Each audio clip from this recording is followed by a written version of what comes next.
शिक्षा निकेतन kids play school दुब्भल गया। Contact number 9508481473 या 9523568388 या 7644075670। Note: fully AC campus, only Dubbal branch. Second branch, Sri Shiksha Niketan Kids Play School, Niketan School, Nelly Road, Khatka Chak, Gaya. Contact number 95235688388 या 7644075670 या 6207413651। नामांकन हेतु registration form हमारे कार्यालय से किसी भी कार्य दिवस में प्राप्त किया जा सकता है। Hurry, admission is going on. Seats are limited. चालू सत्र हेतु नामांकन जारी है।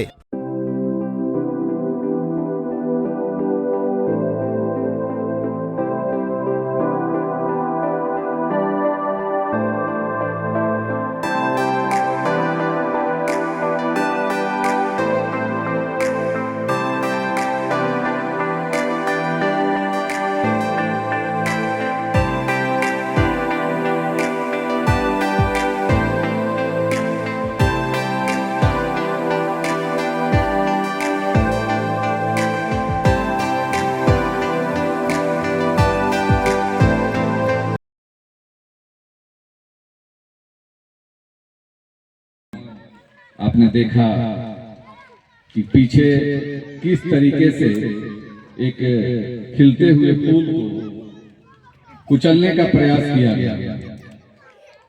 हमारे बिहार के जो आज के तारीख में मुख्यमंत्री हैं, जिनको हम मुख्यमंत्री नहीं धनानंद कहते हैं, आज के नए धनानंद हैं। आज क्या कार्यक्रम रखा गया था? आज देखिए वजीगंज विधानसभा के अंतर्गत मानपुर प्रखंड में भदेजी गांव है।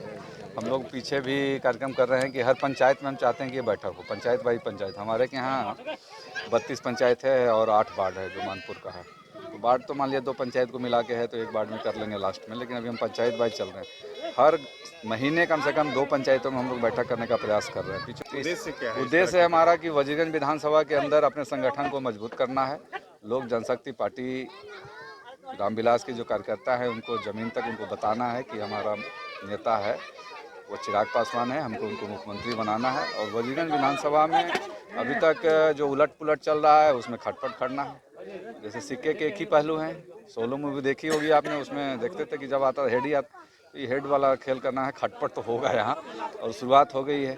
इसलिए मेरा उद्देश्य है कि गांव-गांव ही नहीं, बूथ पर हम लोग 11 प्लेयर्स खड़ा करने का प्रयास कर रहे हैं कि हर बूथ पर 11 खिलाड़ी। क्योंकि राजनीति ये लोग जिस तरीके से खेल रहा है उसमें खेल में तो हम लोग दर्शक दीर्घा में ही बैठे हुए हैं, बाहर से बैठे हुए हैं, देख रही है जनता, सिर्फ तमाशा देख रही है। जितना भी प्रोपेगेंडा चल रहा है सर, अभी जो स्थिति है, हाँ। उपेंद्र कुशवाहा कुछ कर रहे हैं, नीतीश कुमार कुछ कर रहे हैं, भाजपा के भी लोग कुछ, क्या लगता है सरकार कितनी? देखिए सरकार तो है ही नहीं, चल ही नहीं रही है। जो देखिए सरकार अगर चल रही होती तो बिना मतलब कि आप कोई भी शुभ काम जो होता है वो खरमास के बाद होता है। और हमारे मुख्यमंत्री खरमास में निकले यात्रा पर और कहते क्या है समाधान यात्रा। तो समाधान यात्रा जब 20 वर्षों में समाधान नहीं हुआ तो कितने वर्षों में समाधान हो गया? विधानसभा की जनता, वजीगंज विधानसभा क्या पूरा बिहार की जनता को पूछना चाहिए कि अब समाधान अब कब कीजिएगा? 20 वर्षों में एक आदमी 18 साल में पैदा होकर के 18 साल में युवा हो जाता है, मतदान दे सकता है। तो एक पीढ़ी निकाल दी इन्होंने सिर्फ इसलिए कि जंगल राज का डर दिखा के। अभी कल से ये फिर जंगल राज का राग अलापना शुरू कर देंगे, जैसे ही उधर बात चल ही रही है। समाधान यात्रा का कोई समाधान नहीं है, संन्यास यात्रा है सर। हमने पहले भी कहा, अभी मंच से कहा कि ये समाधान नहीं, इनका संन्यास यात्रा है। नेता लोग नहीं बोलते हैं, लेकिन वजीगंज का नेता बोलेगा। समाधान नहीं या संन्यास यात्रा है, इनकी अंतिम यात्रा है ये। इसके बाद ही फिर कोई यात्रा पर नहीं निकलेंगे, फिर ये अंतिम यात्रा पर ही निकलेंगे। और पिंडदान तो पहले हो ही चुका है, तो पिंडदान तो इनका कोई करेगा नहीं, तो निश्चित है। इसलिए इनकी दुर्गति जो है, क्योंकि इन्होंने देखिए इनके साथ क्या है, सबको ठगते हैं। जॉर्ज फर्नांडिस को ठगा, शरद यादव की क्या दुर्दशा हुई, एक सब श्रद्धांजलि देने तक नहीं गए। चिराग पासवान जी के पिताजी स्वर्गीय राम विलास पासवान जी, जो उनको भी श्रद्धांजलि देने नहीं गए। ये तो आप ये समझ सकते हैं कि आज की तारीख में जो बिहार में जातीय जनगणना हो रही है, कहीं से भी इसका कोई औचित्य समझ में नहीं आता। क्योंकि जो शिक्षक आज के तारीख में जातीय जनगणना में लगाए गए हैं, तो वो अपने शिक्षा के क्लास में मंदिर में क्या पढ़ाएंगे? जो ऊंची जाति का होगा उसको ऊंची पढ़ाई है, जो नीची जाति का होगा इसको नीची जाति। ऐसा तो होगा नहीं, इसलिए भेदभाव की बात होगी इसमें और कहीं से भी यह उचित नहीं है। मैं तो कहता हूं कि जातीय जनगणना की जगह पे अगर ये बेरोजगारों की जनगणना करते तो ज़्यादा बेहतर होता।